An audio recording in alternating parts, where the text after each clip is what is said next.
Okay, ఇక బయలుదేరు. జాగ్రత్త.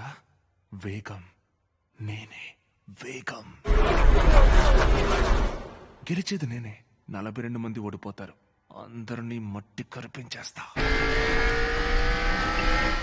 అది సరే, ఒకవేళ నేను ఓడిపోతే మనసు మరల్చుకోకు. చచ్చా, నేనే గెలుస్తాను.